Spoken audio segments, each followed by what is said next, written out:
할렐루야. 오늘 우리에게 주신 하나님의 말씀은 민수기 17장 1절에서 11절 말씀입니다.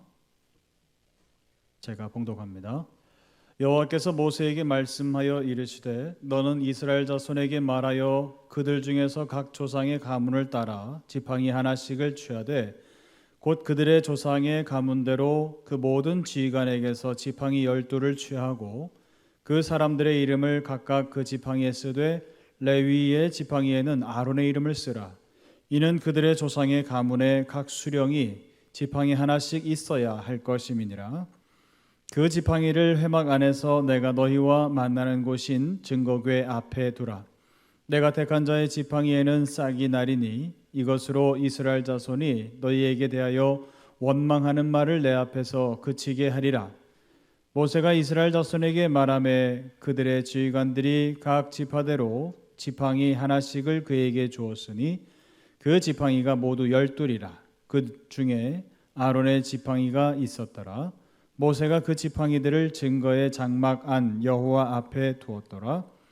이튿날 모세가 증거의 장막에 들어가 본즉 레위 집을 위하여 낸 아론의 지팡이에 움이 돋고 순이 나고 꽃이 피어서 살구 열매가 열렸더라.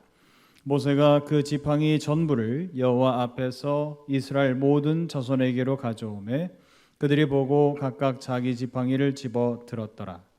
여호와께서 또 모세에게 이르시되 아론의 지팡이에는 그 증거궤 앞으로 도로 가져다가 거기 간직하여 반역한 자에 대한 표징이 되게 하여 그들로 내게 대한 원망을 그치고 죽지 않게 할지니라. 모세가 곧 그같이 하되 여호와께서 자기에게 명령하신 대로 하였더라. 아멘. 지난 시간에 우리가 고라당 반역 사건을 우리가 다뤘었죠. 그리고 그 고라당의 사건 이후에 하나님께서 후속 조치를 취하셨다라고 우리가 말씀을 나눴었습니다. 허락되지 않은 제사장에게만 허락된 다른 불을 지휘관들이 향로를 들고 서 있다가 불에 타 죽는 그런 사건이 있었죠. 하나님께서는 그때 남은 모든 향로들을 다 걷어다가 다 일일이 두들겨서 그것을 편철로 만들고 그것을 가지고 제단을 둘러싸게 해서 이스라엘 백성들이 이제 제사를 지내러 올 때마다 그 모습을 하나님께서는 보게 하셨어요. 왜 하나님께서 그렇게 하셨다고 했습니까? 이스라엘 백성들에게 경각심을 갖기 위해서. 어떤 그들 입장에서는 그날의 아픔이고 공포일 수도 있겠지만 하나님의 입장에서는 오히려 그것을 가지고 뭔가 두려운 마음을 갖도록 하기 위한 것, 공포심 조성을 하려고 하시는 것이 아니라 하나님의 조치하신 이유는 뭐예요? 아까운 목숨을 죽지 않게 하기 위해서. 그것이 하나님의 입장에서의 그 후속 조치였었죠. 네, 오늘 본문 말씀은 고라당 사건 이후의 후속 조치 제2편입니다. 자, 우리 다 함께 2절에서 4절 말씀 한번 같이 읽어보죠. 시작. 너는 이스라엘 자손에게 말하여 그들 중에서 각 조상의 가문을 따라 지팡이 하나씩을 취하되 곧 그들의 조상의 가문대로 그 모든 지휘관에서 지팡이 12를 취하고 그 사람들의 이름을 각각 그 지팡이에 쓰되 레위의 지팡이에는 아론의 이름을 쓰라. 이는 그들의 조상의 가문에 각 수령이 지팡이 하나씩 있어야 할 것임이니라. 그 지팡이를 회막 안에서 내가 너희와 만나는 곳인 증거궤 앞에 두라. 아멘. 하나님께서 오늘 먼저 명령하신 것은 무엇이냐? 각 지파별로 지팡이를 마련해라. 12개를 취해라 라고 했어요. 그리고 레위의 경우에는 지팡이에다가 각각의 그 지파의 이름들을 쓰게 되어 있는데 레위 같은 경우는 아론의 이름을 써라 라고 했어요. 아론의 이름을 썼다라고 하는 것은 뭡니까? 그것은 바로 레위 너희들은 아론과 한 몸이다. 같은 이름을 쓰는 이들이다 라고 하는 거예요. 고라당 사건이 왜 일어났습니까? 레위 지파가 아론에 대해서 반기를 든 거죠. 왜 너와 나는 똑같은 사람들인데 너만 왜 더 특별한 제사장 계급이고 나는 허드렛 일 하는 레위인이야? 라고 하는 생각을 했다는 거죠. 그런데 그게 아니라 레위인들아, 너희들은 아론과 같은 일을 하는 사람들이다 라고 하는 개념으로 하나님께서 어떻게 하셨어요? 지팡이에다가 레위 지파의 경우에는 아론의 이름을 써라 라고 했어요. 지팡이라고 하는 것은 권위를 상징하는 거예요. 그러니까 지휘봉 역할을 하는 거죠. 오늘 하나님께서도 말씀에 방금 그러셨잖아요. 지팡이 하나씩은 있어야 할 것임이니라. 이 말은 지파를 통솔하는 데 있어서 지휘봉 하나는 있어야 되지 않겠느냐라고 하는 것이죠. 자, 그래서 그것들의 각각의 이름들을 써서 증거궤 앞에 둬라. 오늘 4절 말씀에서는 내가 너희와 만나는 곳인 증거궤 그 앞에 두어라 라고 하나님께서 강조하셨죠. 각 지파의 권위를 상징하는 지휘봉들을 하나님 앞에 두었다가 다시 가져간다. 이 개념은 뭐냐면 하나님이 누구세요? 이스라엘의 왕이시죠. 왕으로서 어떻게 보면 각 지휘관들의 왕의 하사품으로서 내가 지휘봉을 너희들에게 내리겠다라고 하는 것이죠. 오늘 레위 지팡이에다가는 아론의 이름을 썼다라고 했습니다. 너희들은 따로가 아니다 하나다라고 했어요. 그리고 하나님께서는 이 조치를 취하시고 난 다음에 어떻게 하라 그러셨느냐? 우리 5절에서 6절 말씀에 보면 하나님께서 그렇게 얘기하셨어요. 이렇게 각 지파의 지팡이를 증거궤 앞에 두었다가 다시 가져갈 때 분명히 어떤 일이 일어날 것이냐? 하나님이 선택한 자의 지팡이에서 싹이 날 거다. 하나님께서 그렇게 말씀하셨어요. 여러분, 지팡이라고 하는 것은 뭡니까? 뿌리에게서 잘려져 나온 것이고요. 사람의 몸을 지탱하기 위해서 혹은 지휘봉 역할을 하기 위해서 이것은 생명을 잃은 나무예요. 다시 말하면 죽은 나무란 얘기예요. 자연 현상에서, 일반적인 자연 현상에서 죽은 나무 가운데에서 싹이 돋는다? 있을 수 없는 얘기예요. 그런데 하나님께서 오늘 뭐라고 말씀하시냐면 그렇게 일반적인 자연 현상에서는 일어날 수 없는 일이지만 과연 그 일이 일어나는 것을 너희가 본다고 하면 너희들은 그 신기한 일을 보면서 아, 하나님 살아계시구나 라고 하는 것을 느낄 것이고 그렇게 해서 하나님이 어떻게 하시겠다는 거예요? 그렇게 하면 백성들이 원망을 좀 그칠까라고 해서 하나님이 그 일을 명하셨다는 거예요. 일반적인 자연현상에서 있을 수 없는 일이지만 그 일이 자기 눈앞에서 버젓이 벌어지는 것을 보면 하나님이 분명히 살아계신 것이고 아, 하나님 두려운 줄 알고 내가 어떻게 해야 된다? 원망하는 일을 그쳐야 되겠구나라고 하는 깨달음을 줄 거라는 거죠. 이게 하나님의 의도셨어요. 자, 그렇게 했습니다. 그리고 난 다음에 다 순종하고 난 다음에 무슨 일이 벌어졌느냐? 우리 8절에서 10절 한번 같이 읽어볼까요? 8절에서 10절 시작. 이튿날 모세가 증거의 장막에 들어가 본즉 레위 집을 위하여 낸 아론의 지팡이에 움이 돋고 순이 나고 꽃이 피어서 살구 열매가 열렸더라. 모세가 그 지팡이 전부를 여호와 앞에서 이스라엘 모든 자손에게로 가져오매 그들이 보고 각각 자기 지팡이를 집어 들었더라. 여호와께서 또 모세에게 이르시되 아론의 지팡이는 증거궤 앞으로 도로 가져다가 거기 간직하여 반역한 자에 대한 표징이 되게 하여 그들로 내게 대한 원망을 그치고 죽지 않게 할지니라. 아멘. 아론의 지팡이에만 그 이튿날에 움이 돋았을 뿐만 아니라 순이 나고 꽃이 피고 열매까지 맺었다고 오늘 본문 말씀이 말씀해요.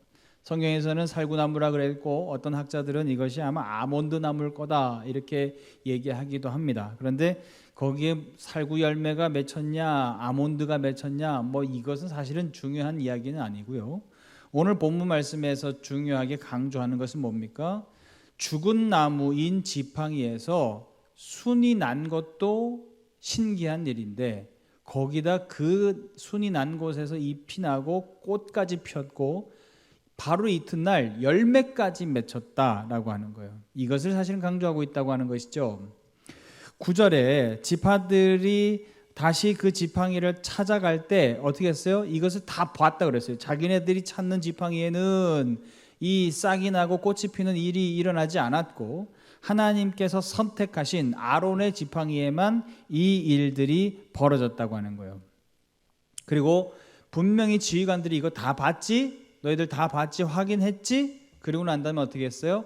아론의 그 싹난 지팡이는 다시 증거궤 앞에 두어서 이스라엘 백성들에게 또다시 이것을 볼 때마다 다시 기억되도록 할 것이다. 하나님께서 그렇게 하시는 것이죠.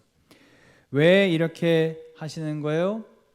제가 첫 번째 후속 조치였었던 불에 타 죽은 지휘관들의 향로를 펴서 제단을 쌓는 후속 조치도 무엇 때문에 하신다고 하셨어요? 백성들이 죽지 않게 하기 위해서. 이번에도 마찬가지예요. 10절에 하나님께서 뭐라고 그러셨어요? 그렇게 하는 것을 보면 싹난 지팡이를 너희가 볼 때마다 원망을 그치고 죽지 않게 하려고 하는 것이다 라고 하시는 하나님의 오늘 이 후속 조치의 의도를 하나님께서 말씀하고 계시죠. 오늘 저는 본문 말씀을 통해서 두 가지 정도를 생각해 보려고 합니다. 첫 번째는 무엇이냐? 교회의 권위 문제예요. 여러분, 하나님의 생각에 왜 고라당 사건이 일어났는가? 하나님의 입장에서는 그들이 권위 문제를 오해했구나 라고 생각하시는 것 같아요. 실제로도 그렇죠. 고라당이 생각할 때 아론 자손이나 나나 다를 게 뭐야? 그리고 그런 서로 다를 게 없는 사람들인데 아론은 뭔가 특별 대우를 받는 것 같고 나는 허드렛 일을 하는 것 같은 생각이 드니까 아니 무슨 당신이나 나나 똑같은 사람들인데 어떻게 당신은 특별한 지위를 누리고 나는 이렇게 고생해야 되지? 라고 생각했다는 거예요. 그러면 그들이 뭐라고 생각했다는 겁니까? 권위라고 하는 것이 마치 사람이 스스로 쟁취한 것인 마냥 사람이 제도를 만들고 사람이 계급을 나누고 사람이 그래서 누구는 특별한 지위를 누리고 누구는 더 못한 계급의 사람들이 되는 것, 그것은 사람이 그렇게 한 것이다라고 아마 고라 자손은 생각했던 것 같다는 거죠. 그런데 사실 교회의 모든 직제, 교회의 모든 권위는 누가 내려주신다? 하나님이 주신 것이다. 하나님이 하나님의 편에서 누가 제사장 할 것이다, 누가 레위 자손 할 것이다 라고 하신 것이지 사람 편에서 내가 제사장이 더 특별하니까 나 제사장 할래 라고 한 것이 아니라는 거죠. 근데 여기에서부터 오해가 생기니까 나는 저 사람보다 못한 게 뭐야 라고 하면서 열등의식을 느끼면서 반란을 일으켰다고 하는 거죠. 그래서 하나님께서는 이것이 아마 권위 문제일 것이다, 권위 문제를 오해한 데서 이 문제가 비롯된 것이다 라고 생각하셨던 것 같아요. 그러면 그렇기 때문에 권위를 상징하는 물건인 뭐예요? 지팡이에요. 지휘봉이죠. 이것을 가지고 각 지파별로 그러면 다 가져와라. 너희들 권위를 상징하는 물건인 지휘봉들을 다 가져와라. 그리고 어디 앞에 갖다 놔라? 하나님 앞에, 증거궤 앞에다가 갖다 놓아라. 만약에 하나님께서 어떻게 하시겠다고 하는 거예요? 선택된 자에게만 내가 싹이 나게 하셔서 권위가 주어지는 방식이라고 하는 것이 사람에 의해서 되어지는 것이 아니라 하나님께서 내려주시는 것이다 라고 하는 것을 교육시킬 것이다. 이게 하나님의 오늘 의도셨어요. 실제로 어떻게 됐나요? 아론의 지팡이에게만 싹이 나고 꽃이 피고 열매가 맺혔다 라고 하나님께서 오늘 증언하고 계세요. 그러면서 하나님께서는 단순히 고라 자손이 권위의 문제를 실수로 오해했다고만 생각하셨다고 한다면 하나님께서 용서하시고 제대로 교육시켜 주시고 경고하시고 끝나면 될 문제예요. 그런데 하나님께서 왜 그렇게 가혹하게 쓰리 고라 자손들을 그렇게 죽일 수밖에 없으셨느냐? 그들에게는 뭐가 있었어요? 그보다 더한 권위 문제에 대한 단순 오해가 아니라 어떻게 했어요? 권력에 대한 엄청난 탐욕을 그들이 드러냈다고 하는 거예요. 이건 죄죠. 그래서 하나님까지도 저주하고 하나님께까지도 거스르려고 하는 그러한 탐욕스러운 모습을 보시면서 안 되겠다, 저들을 심판하셔야 되겠다라고 하신 것이죠. 하지만 이러한 일들이 또 있어서는 안 되겠죠. 이스라엘 백성들이 또 이것에 대해서 오해하면 안 되겠죠. 그래서 하나님은 그들을 살리시기 위해서 어떻게 하셨나요? 지금 이 후속 조치, 모든 교회의 권위는 하나님이 내려주시는 것이다 라고 하는 것을 이스라엘 백성들에게 알게 하려고 하신다고 하는 것이죠. 여러분, 교회의 모든 권위를요, 내가 얻는 거라고 생각하면 내 마음속에 동시에 드는 것이 뭐냐면 계급의식이에요. 사랑하는 여러분, 내가 교회의 권위를 바라보면서 내가 노력해서 사람들에게 인정받고 내가 열심히 하고 내가 봉사 열심히 하고 내가 교회에다가 헌신 많이 해서 내가 뭔가 얻는 것이 권위, 교회의 권위라고 생각한다면, 사람들이 그렇게 생각하기 시작하면 그 말인 즉슨 그것은 곧 뭔가요? 계급의식이에요. 내가 적어도 저 사람보다 나아, 내가 적어도 저 사람보다 봉사 많이 했어, 내가 적어도 저 사람보다는 권사받기에 적당한 사람이지 라고 하는 생각을 하기 시작하면 그건 뭐예요? 계급의식이에요. 그렇게 생각하기 시작하면서 누구는 권사가 되고 누구는 권사가 안 됐다? 그럼 뭐예요? 난 상대적인 박탈감을 갖게 되고 나는 허탈해져요. 하나님이 그 문제에 대해서 오해한 고라당을 죽였기 때문에 내가 그거 무서워서 나 그러지 말아야지, 그러는 게 아니라 이미 사람이 하나님을 바라보지 못하고 사람들끼리 서로 비교하고 비교의식 가지면서 계급의식 갖기 시작하면 그게 결국에는 뭐예요? 죽은 거나 마찬가지라는 거예요. 사랑하는 여러분, 교회의 모든 권위, 교회의 모든 임원들은요, 하나님이 주시는 건 줄로 믿습니다. 할렐루야. 목사가 주는 거 아니에요. 우리가 오해하기 딱 좋아요. 목사님들이 교회를 책임지고 계신 분들이고 지도자고, 그러니까 우리를 다 살피시면서 저분은 이렇게 더 봉사를 많이 하는구나, 저분은 교회에다가 더 많이 헌신을 하시는구나, 그렇게 생각하니까 그분들이 추천하셔서 또 다른 교회 성도님들한테 인정받아서 내가 집사되고 권사되고 장로되는 거지 라고 오해하기 딱 좋아요. 그런데 사람은 그렇게 볼지 모르겠어요. 그러나 교회의 모든 권위, 그것은 누가 내리시는 것이다? 하나님이 주시는 것이다. 할렐루야. 그래서 담임 목사가 집례만 했을 뿐이지 항상 취임식에서 반드시 거쳐가는 것은 무엇입니까? 선언이죠. 선언. 이제부터 우리 무슨 권사님을 우리 교회 권사님으로 선언합니다. 어떤 장로님을 우리 교회 장로님으로 선언합니다. 누구 이름으로? 하나님의 이름으로. 할렐루야. 그렇죠. 모든 권위는 다 누가 주시는 거예요? 하나님이 주시는 거예요. 그것을 다시 한번 확인하는 것이 뭡니까? 선언하는 자리인 것이죠. 취임식의 꽃은 선언이에요. 선언. 이것이 빠져서는 있을 수 없는 일이죠. 사랑하는 여러분, 왜 하나님께서 그렇게 조치하셨다 그랬어요? 죽지 않게 하기 위해서. 여러분, 오늘날 한번 보세요. 교회들이 이 교회의 권위 문제에 대해서, 직제 문제에 대해서 바로 이렇게 계급의식, 비교의식 이런 것을 가지고 접근하기 시작하니까 문제들이 생겨요. 서로 그 부분에 대해서 위화감 조성하고 마치 막 세상의 정치 활동처럼 선거 운동하고 나 뽑아주세요, 나 더 많이 인정해주세요, 이런 모습들이 교회 안에서 얼마나 많아요. 교회가 대형화될수록 서로의 신앙생활을 잘 모르죠. 너무 커지니까 교회가. 그러다 보니까 저런 권사님이 계셨나 할 정도로 우리가 서로 잘 모를 때도 있죠. 교회가 커지면. 그러다 보니까 막 선거운동하고 이렇게 되는 거죠. 그런데 그렇게 바라보면 교회의 권위에 대해서 충분히 오해할 수 있다. 사람이 뽑는 거다, 사람이 내는 것이다, 사람이 열심으로 인정받는 것이다 라고 생각하기 딱 좋아요. 그런데 그것은 죽는 길이라는 거예요. 사랑하는 여러분, 하나님이 권위를 주시는 줄로 믿습니다.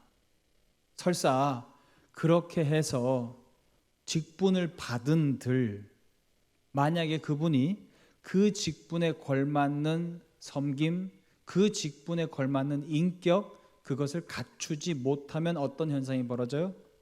네, 사실은 더 창피한 일이 되는 거예요.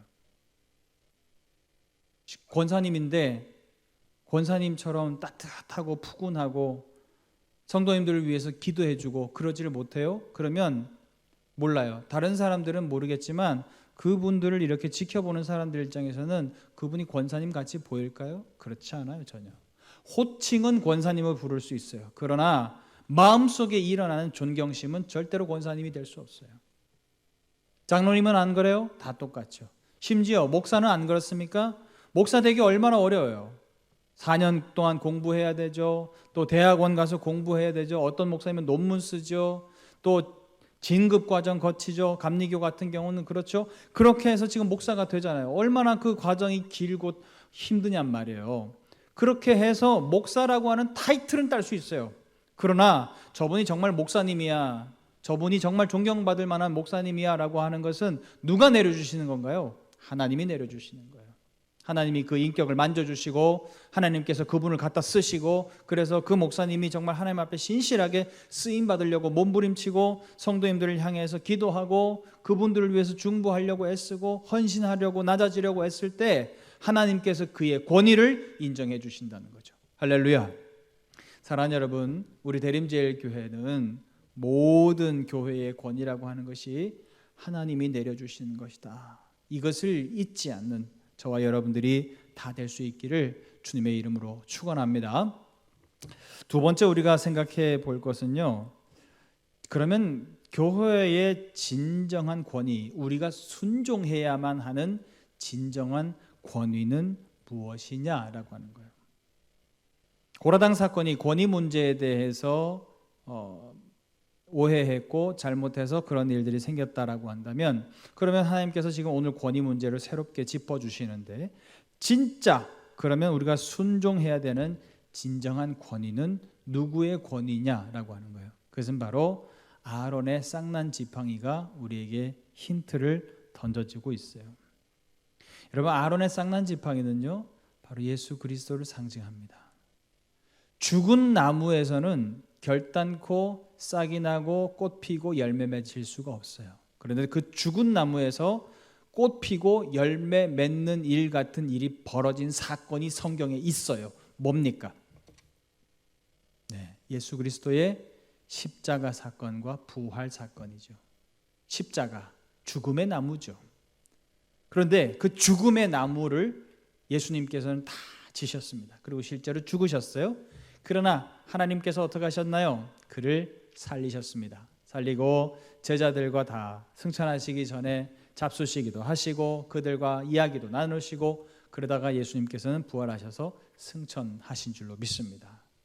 아론의 이 쌍난 지팡이는 바로 예수 그리스도의 죽으심과 부활을 상징한다라고 하는 것이죠.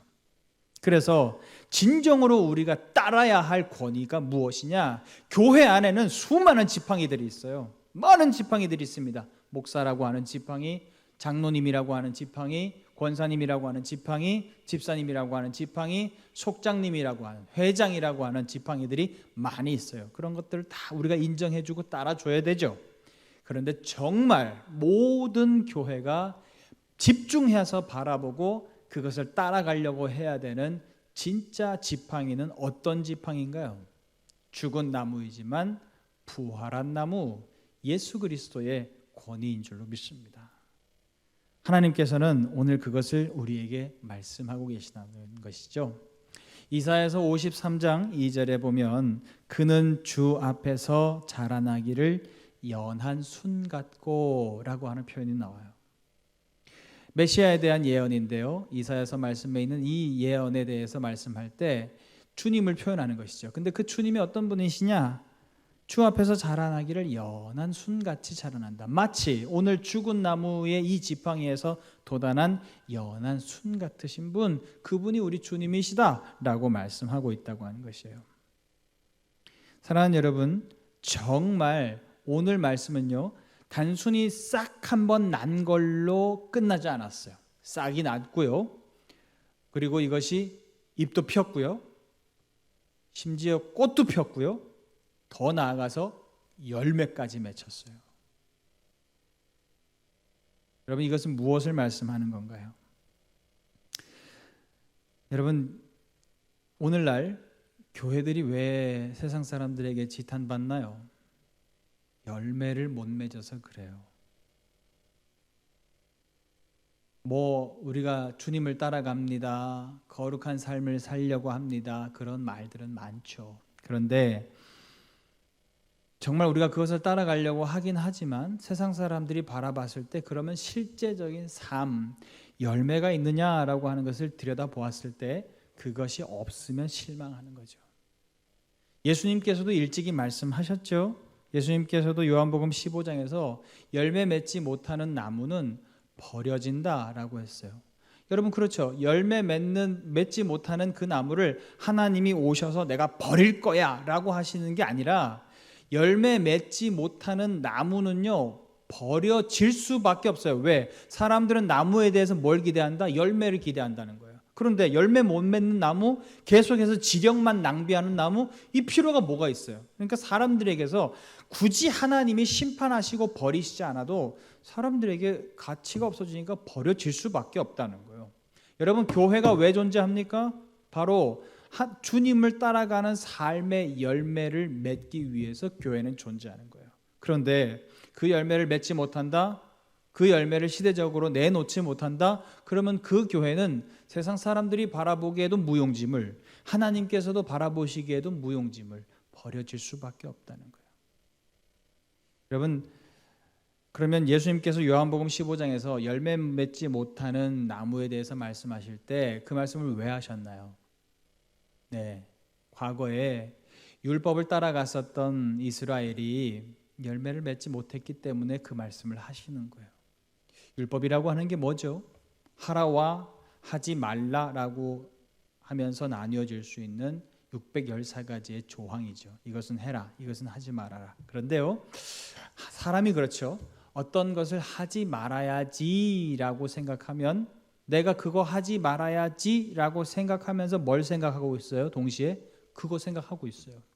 내가 담배 피지 말아야지라고 나는 생각할 때 내 머릿속에는 무엇이 떠오르죠? 담배가 지금 떠올라 있어요.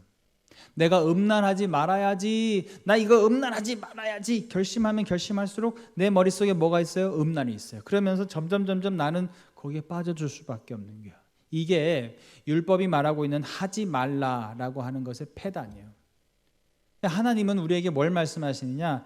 정말 순종하고 닮아야 될 대상, 정말 따라가려고 집중해야 될 대상, 그 진정한 권위, 그게 누구냐는 거예요. 예수 그리스도. 할렐루야. 그분을 닮기 위해 애쓰는 거죠.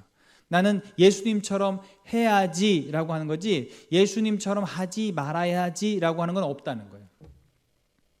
사랑하는 여러분, 교회가 열매를 맺으려면요, 오늘날 우리의 신앙생활이 열매를 맺으려면 주님을 온전히 따라가야 돼요. 할렐루야.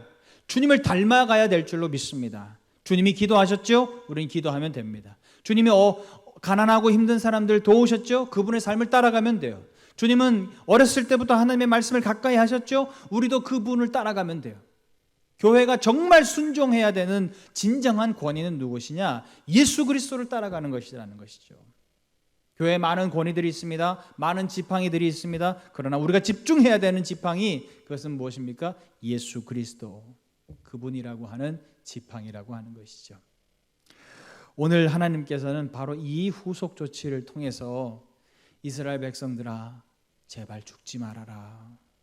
쓸데없는 것에 에너지 낭비하지 말고, 쓸데없는 것 따라가고 방황하다가 죽지 말고 제발 여기에 집중해라 라고 하나님께서 후속 조치를 내리셨다라고 하는 거예요. 사랑하는 여러분, 교회에서 같이 신앙생활 하면서 우리가 오해하고 착각하기 쉬운 것, 직제라고 하는 것 사람이 만드는 거야? 그렇지 않습니다. 하나님이 만들어 주시는 것, 하나님이 내려주시는 것인 줄로 믿습니다. 그리고 수많은 교회에 따라야 할, 순복해야 할 권위들이 있지만 그 가운데에서도 우리가 중심을 놓지 말고 꼭 반드시 따라가야 되는 진정한 권위, 그것은 바로 목사의 권위도 아니고요, 주님의 권위이신 줄로 믿습니다. 주님이 걸어가셨던 그 길만이 온전히 집중하면서 우리 따라가실 수 있는 우리 모든 대림제일교회 성도님들이 다 될 수 있기를 주님의 이름으로 축원합니다. 기도합니다.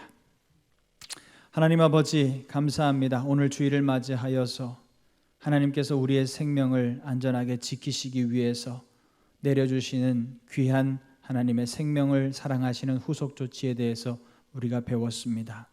아버지 하나님, 그동안 우리가 교회의 모든 직제에 대해서 오해하고 실수했던 것 하나님 용서해 주시고, 모든 교회의 권위는 하나님이 내려주신다고 하는 것, 그 사실을 분명히 인지할 수 있는 우리 모든 성도님들 되게 도와주옵소서. 또한 또 진정한 많은 권위들 가운데에서도 진정하게 우리가 따라야 될 권위는 예수 그리스도, 그분의 권위라고 하는 것, 그분께 집중해야 된다고 하는 것, 그것을 온 교회가 잊지 않고, 그래서 온전히 주님을 따라가는 가운데에서 열매까지 맺을 수 있는 우리 모든 성도님들 될 수 있도록 하나님 인도해 주옵소서. 감사드리며 예수님의 이름으로 기도하옵나이다. 아멘.